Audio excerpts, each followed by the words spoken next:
Welcome to the Maritime Matters podcast. Did you know that 98% of Australia's trade passes through the maritime domain? 91% of its fuel is imported, and Australia's exclusive economic zone is larger than its mainland.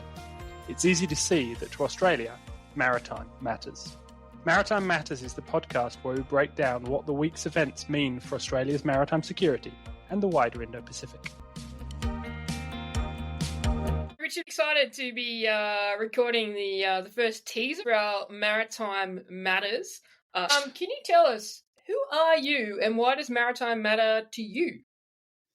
My name's Richard Dunley. I am a senior lecturer at the University of New South Wales. I'm based here in Canberra. I teach at the Australian Defence Force Academy, which is always joyous. I teach the undergrads here, so our trainee officers, talking about naval history and maritime strategy. And more widely, I research in those kind of areas. I'm particularly interested in sort of things like the development of maritime technology, naval technology, maritime strategy, and how that plays out both historically and in contemporary matters, which is kind of what we're going to be talking about here. It is what we're going to be talking about. So, obviously, you have the history background. I'm not as good as you at reading books, but what I can do, or used to do, is drive ships. So, I guess I'm Jen Parker. I'm an expert associate at the National Security College, and I like to talk about things maritime. So, it's good to be on with you, Richard. So, Richard, kind of, why do you think maritime matters to Australia? Like, why should Australia care? Well, I was trying to think about how I sort of sum this up earlier. And I guess one of the things that I always come back to is a comment that sort of T.B. Miller, one of the sort of foundational Australian sort of strategic thinkers, talks about how Australia is an island continent, but it's an island first and a continent second. And I think you can't really put it much more succinctly than that. Australia will always be an island. It's sort of geostrategic circumstances will always be shaped by the maritime domain that surrounds it. And we've already thrown out some figures at the beginning of the podcast to talk about why things like trade, for example, matter hugely to Australia. But it's more than that. The exclusive economic zone, the sovereign rights that are within that, the relationships with other nations. Throughout all of that, maritime is absolutely essential to Australia's security and the way Australia engages with the world.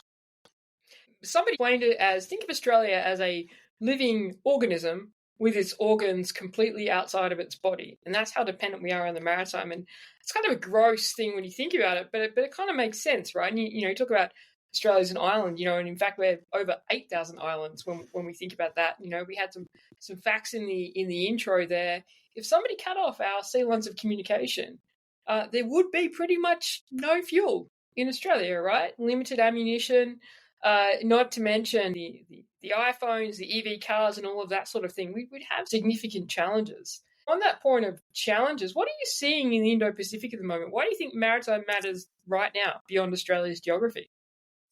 Well, I mean, if you look at the challenges that are in our kind of region at the moment, maritime is sort of central to so many of them.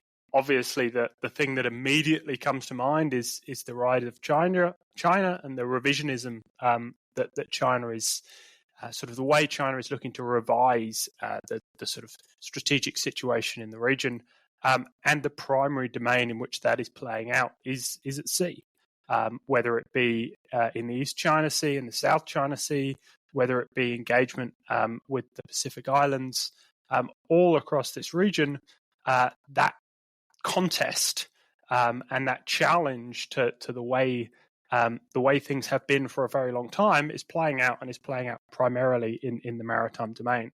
And with my kind of background, I focus quite a lot on what would be seen as the sort of the hard security kind of concerns.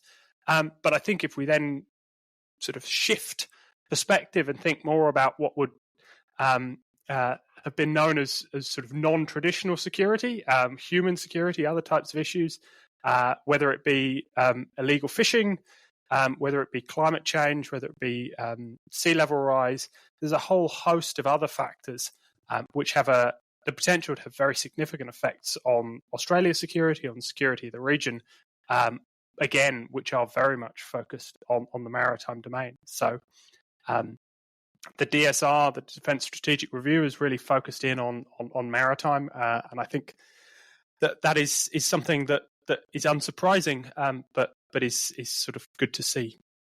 When you talk about what's been happening in the Indo-Pacific, but more specifically, as you mentioned, kind of East Asia and the South China Sea, even this week we see the US reaffirming their alliance with the Philippines and highlighting that they would consider, an issue around Second Thomas Shoal or an armed attack is something that invokes Article 5 of their treaty, which is to assist the Philippines in their defense. And then also this week we see the US reiterate that they consider the Senkaku Islands, so the islands that belong to Japan, very much under their alliance treaty with Japan and under their nuclear umbrella. And again, they would react should those islands be attacked. So we really are, as you say, seeing a lot of things playing out in the maritime domain that then, excuse the pun, but show that maritime kind of matters.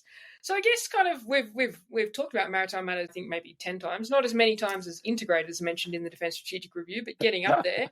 So what are we going to be talking about weekly on our Maritime Matters podcast? What can people look forward to? So we're going to be talking about the issues which crop up on sort of during the week, primarily obviously with an Australian focus. So we're going to be talking about things like the developments in AUKUS, things like developments in terms of the surface fleet. So that side of things, but also looking out at the region more broadly, and thinking about how some of exactly the sorts of issues that you've just raised that have occurred in the last week, how they play out both broadly and also particularly thinking about how they affect Australia. So I guess keep an eye out for Maritime Matters. It'll be dropping weekly, talking about, as Richard mentioned, what are the key issues from the last week and how is that affecting Australia and the wider Pacific in the maritime domain. Thanks, Richard. Thanks, Jen. Good to chat.